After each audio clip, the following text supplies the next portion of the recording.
Shalom saudara terkasih dalam Tuhan. Apa kabar? Luar biasa. Puji Tuhan kalau siang hari ini kita boleh bersekutu kembali dengan lewat PD Moria dan PD Smart Friends. Mari kita akan doa bersama untuk siang hari ini. Terima kasih ya Tuhan Yesus, untuk siang hari ini kami boleh bersekutu kembali bersama-sama ya Tuhan.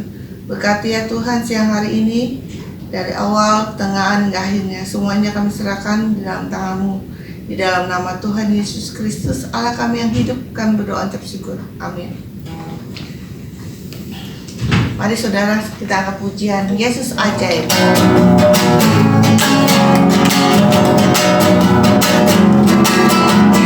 Yesus ajaib, Tuhanku ajaib, kasih-Nya ajaib bagiku. Yesus ajaib, Tuhanku ajaib, Bapaknya kekal selamanya. Tak berubah kasih-Nya, setiap hari bertambah indahnya, sampai bumi berlalu dan habislah berlalu. Yesusku ajaib bagiku. Yesus ajaib, Tuhanku ajaib, kasih-Nya ajaib bagiku. Yesus ajaib, Tuhanku ajaib, Bapaknya kekal selamanya. Tak berubah kasih-Nya, setiap hari bertambah indahnya, sampai bumi berlalu dan habislah waktu. Yesusku ajaib bagiku. Tak berubah kasih-Nya, setiap hari bertambah indahnya, sampai bumi berlalu dan habislah waktu. Yesusku ajaib bagiku. Yesusku ajaib bagiku. Yesusku ajaib bagiku. Tiba saatnya kita akan mendengar firman Tuhan. Mari kita angkat pujian Kalau Aku Cari Damai. Mungkin saat ini saudara yang mengalami masalah, sakit penyakit, ataupun problem masalah keluarga dan keuangan, percayalah Tuhan pasti akan tolong. Datanglah pada Tuhan, karena Dialah sumber kekuatan dan sumber jawaban doa kita. Mari kita angkat pujian ini bersama-sama. Haleluya Tuhan.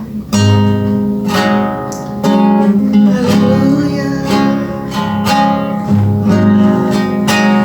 Kalau ku cari damai, hanya ku dapat dalam Yesus. Kalau ku cari ketenangan, hanya ku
memberkatkan ibadah siang hari ini di dalam nama Tuhan Yesus Kristus. Amin. Amin. Silakan. Baik, saudara-saudaraku yang terkasih di PD Moya Sinarmas dan juga PD Immanuel Smart Friend. Puji Tuhan, pertama kali kita bisa berjumpa beribadah di ibadah virtual saat ini. Selama ini kita beribadah dalam bentuk onsite di tempat ya, tapi karena kondisi pandemik yang berkepanjangan, maka makin lama kita makin biasa dengan kondisi ini. Kiranya iman kita bersama tidak makin melemah, tetapi semakin kuat. Meskipun banyak kisah-kisah tentang ya akibat daripada COVID ini, kisah sedih. Orang kehilangan kesehatan, kehilangan pekerjaan, kehilangan rezeki, dan macam-macam kehilangan. Bahkan ada yang kehilangan nyawa.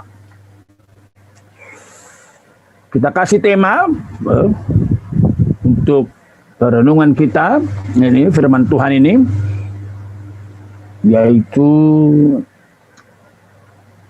iman dan berkat di masa pandemik.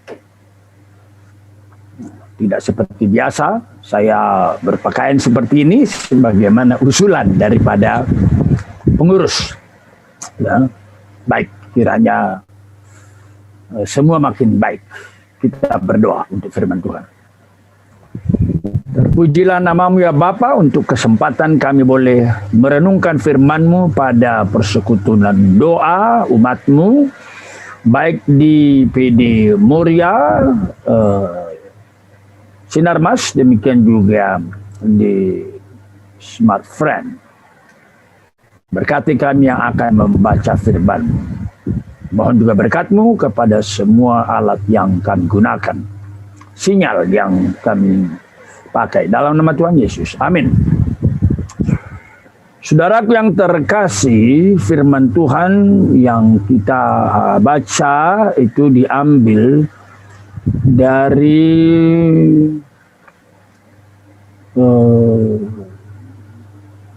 kita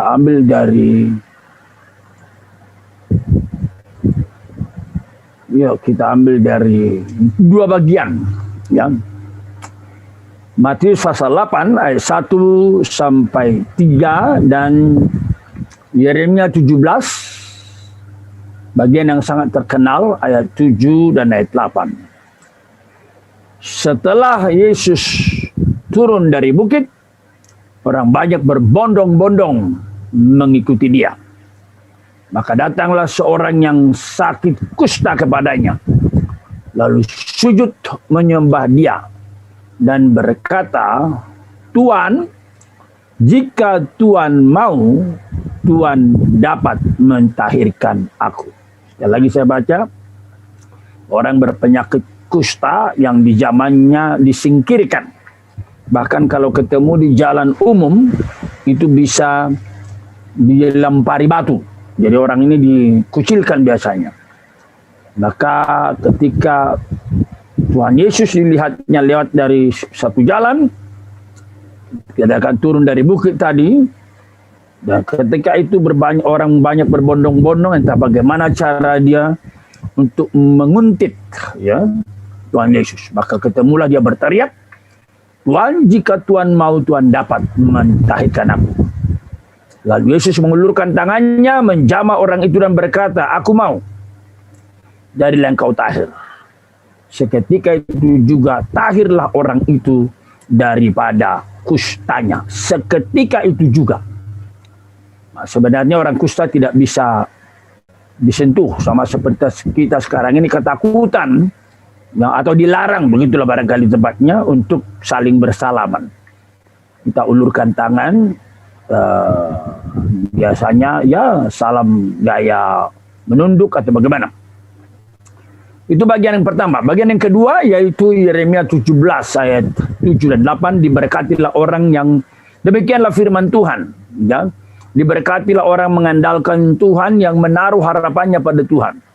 Ia akan seperti pohon yang ditanam di tepi air, yang merambatkan akar-akarnya ke tepi batang air, dan yang tidak mengalami datangnya panas terik, yang daunnya tetap hijau, yang tidak khawatir dalam tahun kering, dan tidak berhenti menghasilkan buah. Luar biasa, ini sebuah janji Tuhan. Ya, diberkatilah orang yang mengandalkan Tuhan, yang menaruh harapannya pada Tuhan. Jadi orang mengandalkan Tuhan itu menaruh harapan pada Tuhan, bukan pada manusia, juga bukan pada musim-musim. Ia akan seperti pohon yang ditanam di tepi aliran air. Wow, itu lukisannya bagus sekali. Merambatkan akar-akarnya ke tepi batang air. Pohon sangat memerlukan air, maka dikatakan selalu berkecukupan. Merambatkan akar-akarnya ke tepi batang air. Tidak mengalami datangnya panas terik. Kalau dalam bahasa Inggris, New International Version dikatakan tidak merasakan datangnya panas terik. Bisa jadi memang panas terik, ada musim-musim, tapi dikatakan dia tidak merasakannya. Tidak merasakan, tidak merasakan begitu. He does not feel. Yang daunnya tetap hijau. Daun tetap hijau. Di musim apapun, tidak khawatir dalam tahun kering, dan tidak berhenti menghasilkan buah. Iman dan berkat di masa COVID. Apa yang dimaksud dengan iman? Ini merupakan satu hal yang serius sekali harus dipelajari oleh umat Tuhan. Karena tidak sedikit orang yang menjadi korban di masa pandemi COVID. Sudah berbulan-bulan, sudah bertahun-tahun, khususnya di masa-masa awal, bulan-bulan Maret itu banyak korbannya. Karena mereka menganggap, ya dengan iman kita bisa sembuh, tidak terkena karena COVID punya mata. Dia mengenal siapa orang percaya. Lalu ada lagi, jikalau Anda sudah memiliki karunia tertentu, Anda bisa misalnya berbahasa apa gitu, maka daya tahan imunitas tubuh bertambah sampai 40%. Begitu. Nah, mungkin ada orang yang terpengaruh dan akhirnya mengikuti.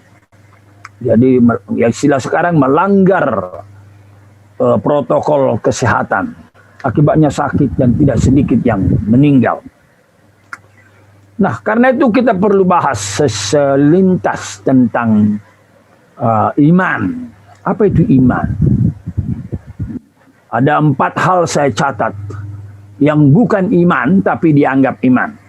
Pertama adalah iman bukan sugesti diri. Jadi jangan kita bicara kita beriman maka kita diberkati. Iman bukan sugesti diri. Apa maksudnya sugesti diri? Misalnya kita berkata, tidak masalah, saya akan tetap sembuh meskipun tidak divaksin.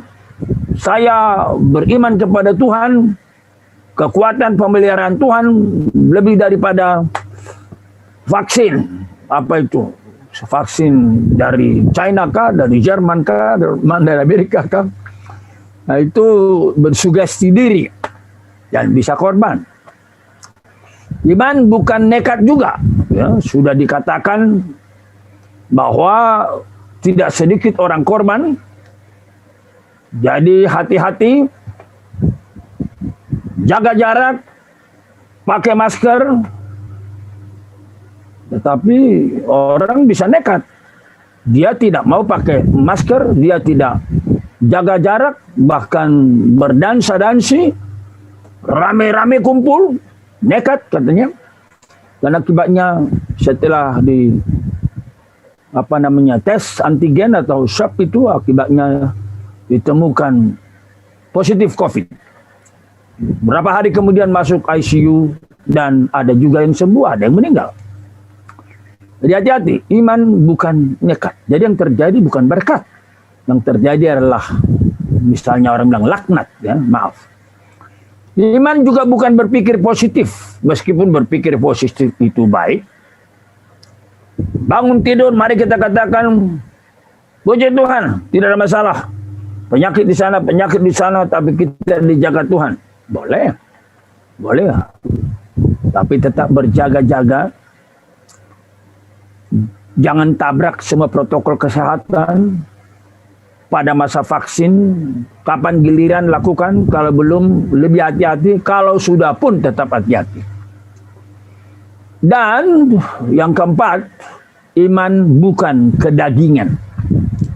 Misalnya, karena kita berkata, kita akan tetap mau jadi pemimpin, maka kita berkata, berimanlah, kau pasti naik, tidak akan turun, kau akan selalu jadi kepala, tidak pernah jadi ekor. Artinya kau tidak pernah menjadi anak buah, kau terus memimpin. Nah ini bahayanya apa? Nanti kalau di PD diajarkan seperti ini, ya, saudara-saudara sekalian, kembali ke kantor, loh kenapa dia yang memimpin bukan saya? Mungkin kalau pemimpinnya itu anak Tuhan masih diterima.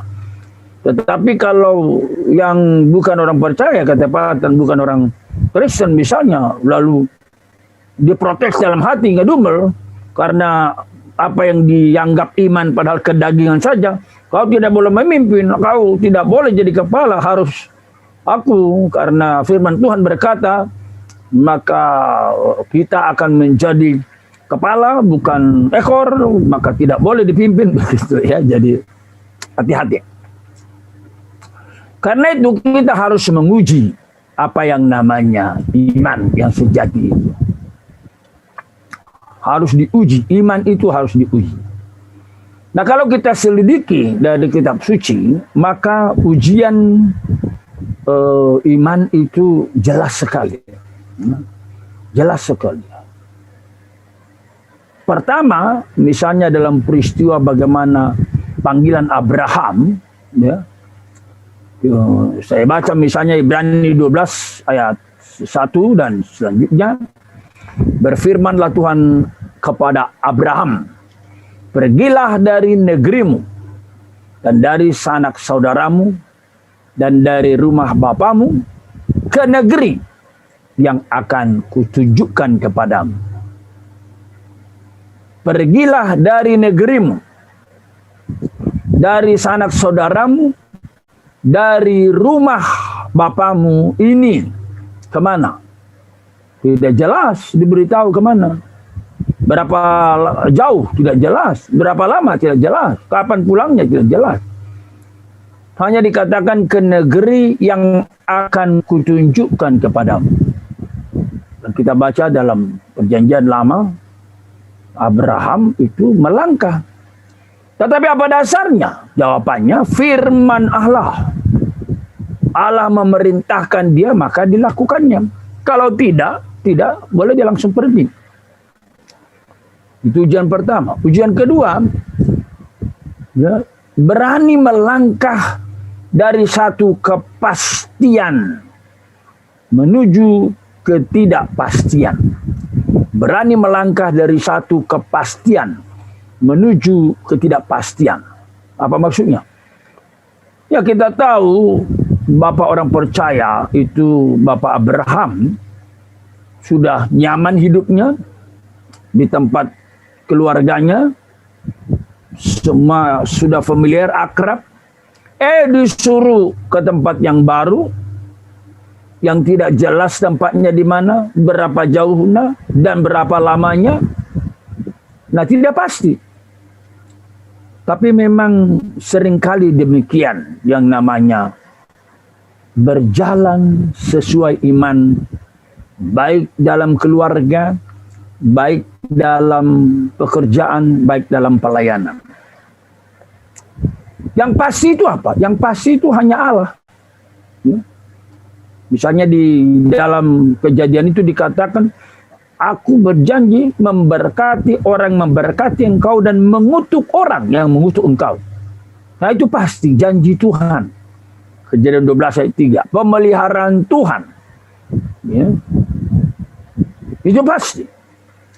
Jadi di tengah-tengah ketidakpastian, kita orang percaya, beriman, berkata, Tuhanku pasti dan berkatnya pasti. I don't know the future, but I know who holds the future. He is my Lord, my heavenly Father. Begitu dia. Dari sekali lagi kita lihat, iman itu berdasarkan firman Allah. Ada firman. Iman itu berani melangkah dari satu kepastian menuju ketidakpastian. Dan iman itu ya berarti memiliki kepastian hanya kepada Bapa yang baik, yang berjanji memberkati. Apalagi kalau kita ingat Roma 8:28 yang terkenal itu, bahwa Allah turut bekerja dalam segala sesuatu.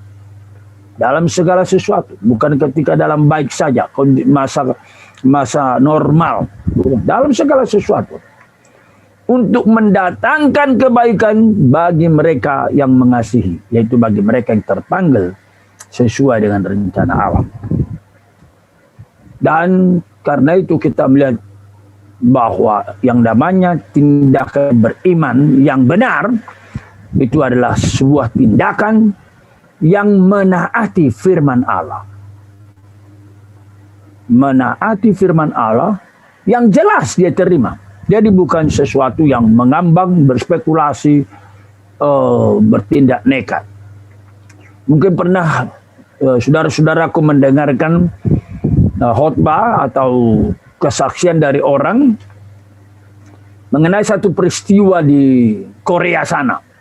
Itu dituliskan, itu true story, fakta. Dikatakan bahwa satu kali ada 3 orang mau melayani, bermisi, memberitakan Injil ke satu tempat. Tapi apa yang terjadi? Rupanya dalam perjalanan menuju tujuan harus melewati satu sungai. Tetapi di luar dugaan mereka, ternyata sungai itu yang tadinya dihubungkan bagian sini dan bagian sana dengan jembatan penyeberangan, jembatannya sudah tidak ada. Apa yang terjadi? Beberapa hari sebelumnya, hujan lebat, hujan terus menerus, sehingga terjadi sungai pasang menghanyutkan jembatan itu. Jadi ya tidak ada jalan menyeberang. Saya kira hal itu tidak mengherankan kita, karena kita sering membaca, mendengar hal-hal seperti itu di Indonesia, di berbagai tempat, khususnya ketika banjir. Ada yang jembatan sana putus, atau sungai sana, bagian sana longsor, dan seterusnya, dan seterusnya. Nah, apa yang terjadi? Mereka bukannya berhenti, mereka beriman. Nah, itu dia, beriman. Apa maksudnya beriman? Ketika yang seorang mau mundur, mengatakan, ya sudah kita pulang saja. Maka kawannya berkata, oh tidak bisa begitu. Karena janji Tuhan ya dan amin. Apa maksudnya? Maka dikatakannya, jangan lupa, umat Allah di perjanjian lama, mereka dipimpin Tuhan menyeberangi sungai Yordan. Tuhan mengerjakan mujizat karena mereka harus melewatinya. Lalu temannya mengatakan, ya, tetapi lihat ini, alirannya masih sangat deras. Temannya rupanya yang cukup rajin baca Alkitab mengatakan, loh kamu ini bagaimana? Kalau kamu baca Alkitab, apa yang terjadi?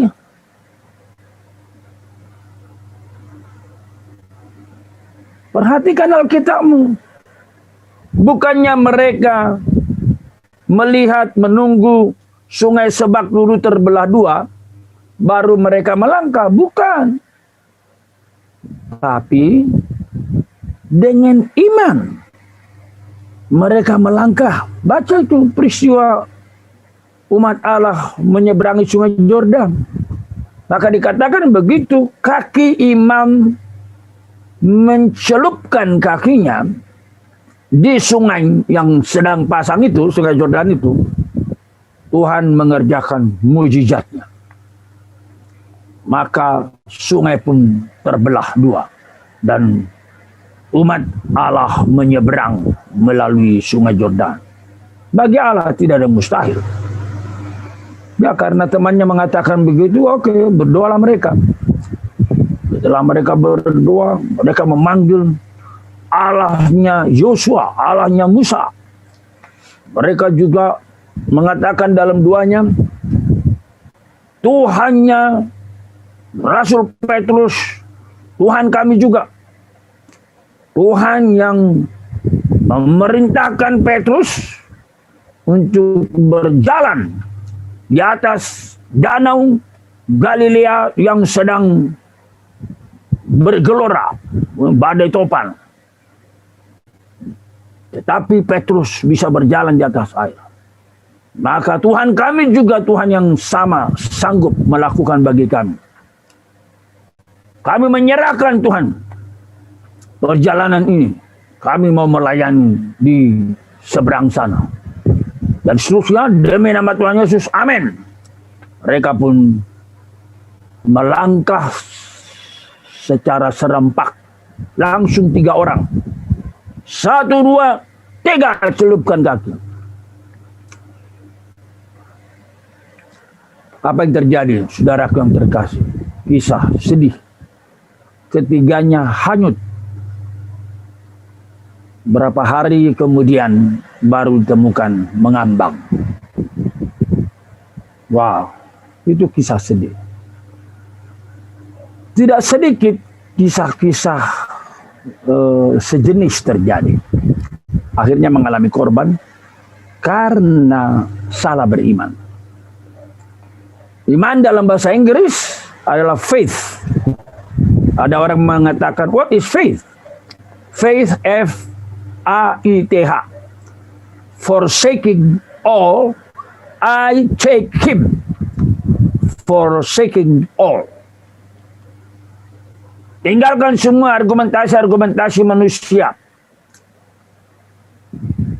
I take him. Saya bersandar kepada dia saja. Oke. Atau iman. Ini saya sendiri nih, versi saya. Iman. I-M-A-N. Ikut maunya Tuhan. Nah itu dia. Jadi kalau kita berkata mau menyeberang sama seperti umat Allah di sungai Yordan, Tuhan perintahkan, ya. Tapi masalah 3 orang di Korea itu apa masalahnya? Tuhan tidak perintahkan. Itu beda besar itu, bukan beti itu. Bukan beda tipis, beda besar. Demikian juga Tuhannya Petrus, Tuhan kami juga, benar. Tetapi Tuhan memerintahkan Petrus. Masalahnya apakah Tuhan memerintahkan mereka bertiga? Sekiranya bisa bicara, kita perhadapkan mereka di sini. Apakah Tuhan memerintahkan kalian berjalan? Kalau iya, tidak, mungkin tidak. Pasti sungai itu terkuak, terbelah. Ya, lalu selanjutnya kita akan melihat tentang apa peran doa dan puasa bagi terjadinya berkat kuasa Allah yang melimpah yang kita alami.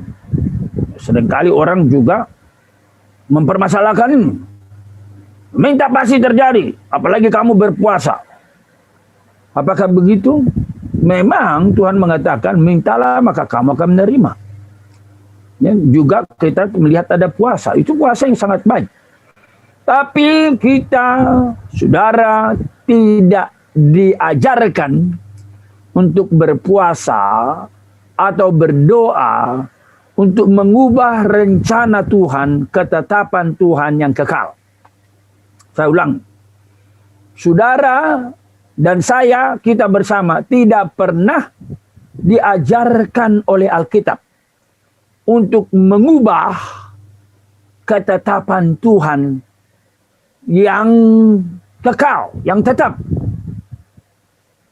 Melalui doa Anda, melalui puasa Anda. Lalu bagaimana kita memahami doa dan puasa? Ini satu tema tersendiri memang. Doa itu adalah sebuah penyerahan kepada Tuhan. Ikut maunya Tuhan, yaitu dia. Kalau Tuhan menjawab ya, kita ikutin ya. Kalau Tuhan menjawab tidak, kita ikutin tidak. Itu sebabnya, kalau kita baca tadi Matius pasal 8, kita belajar dua hal yang penting di sana. Pertama dikatakan, jika Tuhan mau. Yang kedua, Tuhan dapat mentahirkan aku. Itulah Matius 8 tadi. Jika Tuhan mau. Apa maksudnya? Ini secara teologi disebut mengakui kedaulatan Allah. Allah itu berdaulat. Allah kita bebas bertindak. Allah bisa melakukan mujizat atau tidak melakukan mujizatnya. Allah tidak bisa dipaksa oleh doa dan puasa kita. Sama seperti di perjanjian lama misalnya. Ketika nabi-nabi Baal berseru-seru supaya terjadi api dari langit. Tapi Tuhan mengatakan tidak boleh terjadi api. Itulah di dalam kedaulatannya. Mereka doa dari pagi sampai sore. Sampai menoreh-norehkan pisau ke badannya. Tidak ada doa begitu lama, begitu serius, begitu menyakitkan daripada itu. Tapi tidak ada api. Tidak ada yang terjadi mujizat. Sebaliknya ketika hambanya yang setia, Nabi Elia berdoa singkat saja. Tetapi itu sesuai dengan kehendak Allah. Langsung api diturunkan dari langit. Menyambar kayu bakar itu. Luar biasa. Jadi kalau kita bicara soal berkat Tuhan di masa pandemi COVID ini. Puji Tuhan. Tuhan bisa melaksanakannya sesuai dengan kedaulatannya. Doa apa saja. Dan kita katakan, jika Tuhan berkenan, jika Tuhan mau, jadilah kehendak-Mu. Nikmati jika itu sesuai dengan yang diminta. Dan syukuri juga. Berserah jika tidak sesuai dengan yang diharapkan. Itu yang pertama. Yang kedua, kalau kita bicara soal iman, kita harus mengakui bukan hanya kedaulatan Allah, tetapi juga kita harus mengakui akan kuasa Allah yang dahsyat. Artinya apa? Jika Tuhan mau, Tuhan berkehendak, maka Tuhan sanggup melakukan apa saja. Tidak ada yang mustahil bagimu. Segala perkara bisa terjadi atas kuasa-Mu. Begitu, puji Tuhan. Jadi dalam kehidupan di masa pandemik ini, mari kita ingat terus, sekalipun di sana sini ada masalah, kisah-kisah sedih, berjalan terus, apakah work from office, apakah work from home, ya, lakukan terus yang terbaik. Kalau naik kendaraan umum, lakukan protokol kesehatan yang ketat dan terus berserah kepada Tuhan. Karena itu kita akan melihat pengertian yang salah dalam doa. Minta terus, Tuhan pasti kabulkan. Nah ini namanya apa? Tidak mengakui kedaulatan Allah. Ya. Atau berhenti meminta. Sudahlah, udah gak mungkin itu. Ini artinya apa? Tidak mengakui akan kuasa Allah. Allah Maha Kuasa. Kita harus percaya. Allah Maha Kuasa. Allah kuasa melakukan segala perkara. Allahku Maha Kuasa. Kau ciptakan seisi dunia.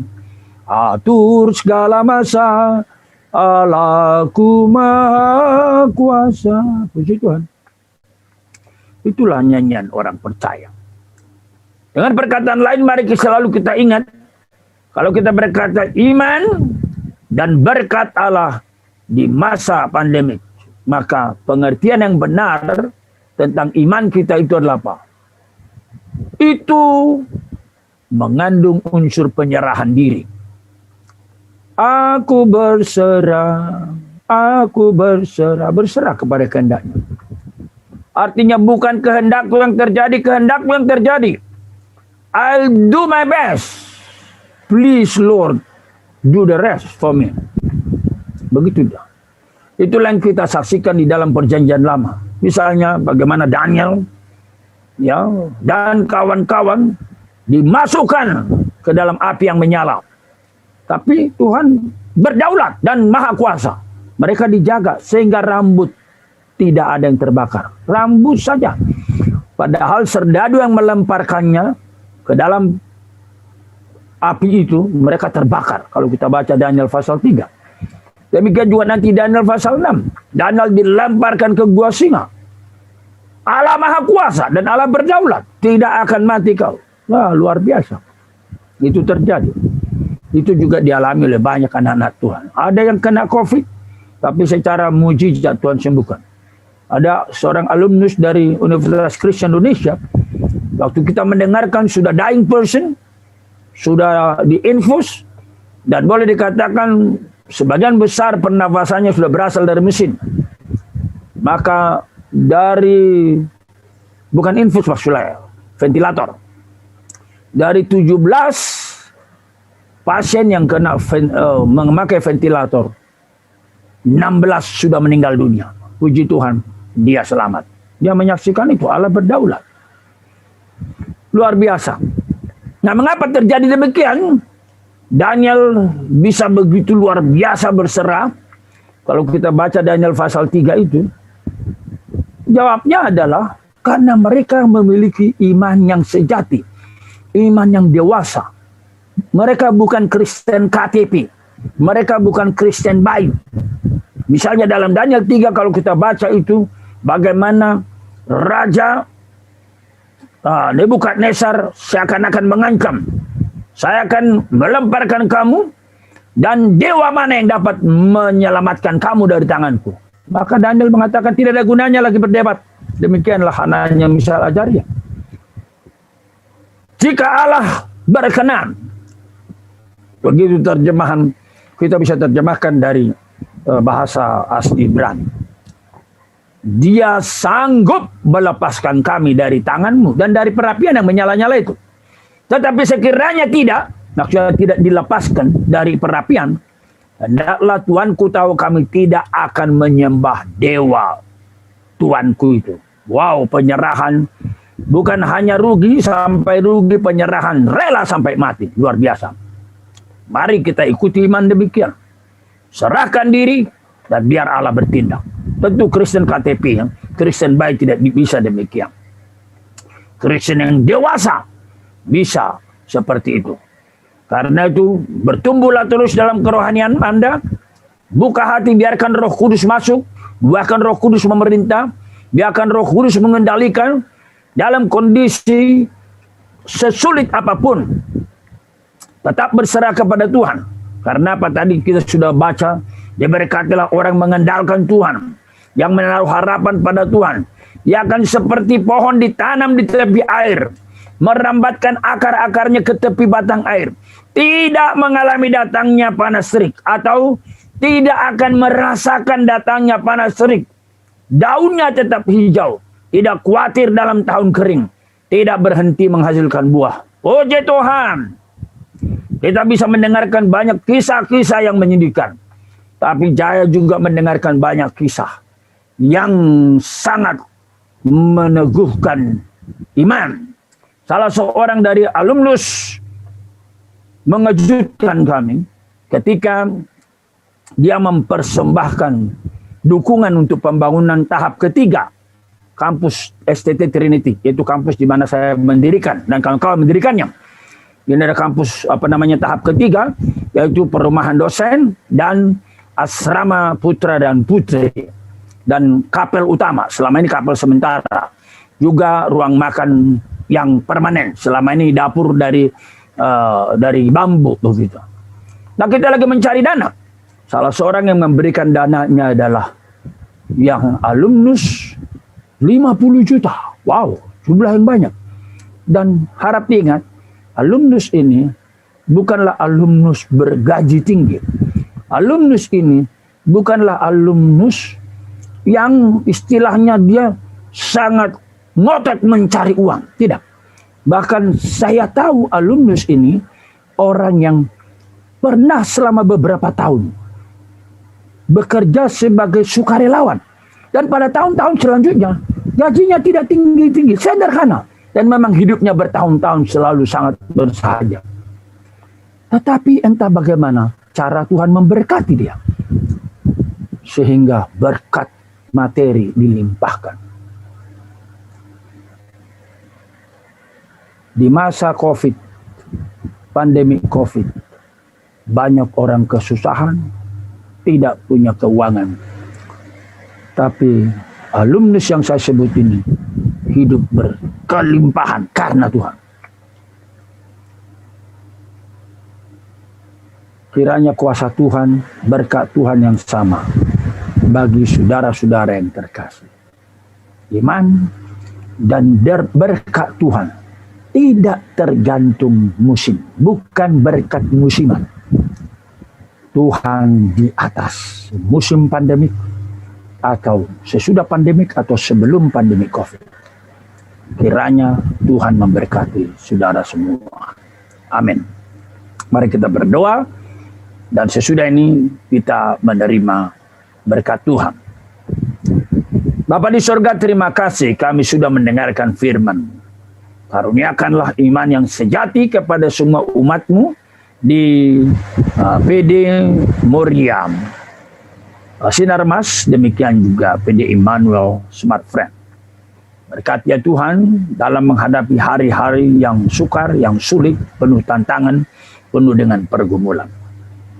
Tolong senantiasa apakah umat-Mu ini bekerja di kantor ataukah bekerja di rumah, supaya mereka melakukan semuanya dengan pertolongan Tuhan, dengan tulus, dengan sungguh bertanggung jawab bagi hormat dan kemuliaan nama Tuhan.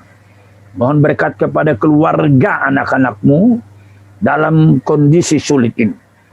Kerjakan mujizat demi mujizat dalam hidup anak-anak-Mu. Jika ada yang sakit, kami mohon kiranya Tuhan berkenan mengerjakan mujizat-Mu sebagaimana kami sudah mendengarkan bagaimana di perjanjian lama juga di perjanjian baru. Bagaimana orang kusta itu segera Tuhan pulihkan, disembuhkan. Sesuatu yang tidak mungkin terjadi di tangan Tuhan dimungkinkan. Mohon dalam anugerah-Mu lakukan itu ya Bapa bagi umat-Mu yang sedang bekerja dan menjalani hari-hari di masa pandemik ini. Mohon juga berkat-Mu kepada seluruh pimpinan supaya dalam segala pergumulan, kesulitan, tantangan yang dihadapi oleh perusahaan, Tuhan mengaruniakan hikmat bijaksana. Tuhan mengaruniakan mitra-mitra kerja yang sungguh dijamah oleh Tuhan. Perusahaan-perusahaan, grup yang sungguh diberkati oleh Tuhan. Sebagaimana Tuhan telah memerintahkan berkat-Mu di masa Yusuf, sekalipun terjadi bala kelaparan di sana sini, tetapi Mesir begitu diberkati karena Yusuf ada di sana. Begitulah juga Tuhan memberkati akan PD Sinar Mas, juga PD Smart Friend dengan seluruh grupnya dan mitra kerjanya. Semua karyawannya, mulai dari staf sampai kepada manajemen, kepada tertinggi. Tuhan memberkati. Jika ada yang sakit, Tuhan sekali lagi yang berdoa, Tuhan sembuhkan dan kerjakan mujizat-Mu. Saudara yang terkasih, mari kita mengarahkan seluruh iman, pengharapan iman kita kepada Allah Tritunggal, sumber segala berkat, dan kita terima berkat-Nya. Tuhan memberkati engkau dan melindungi engkau. Tuhan menyinari engkau dengan wajah-Nya dan memberi engkau kasih karunia. Tuhan menghadapkan wajah-Nya kepadamu dan memberi engkau damai dan sejahtera. Amin.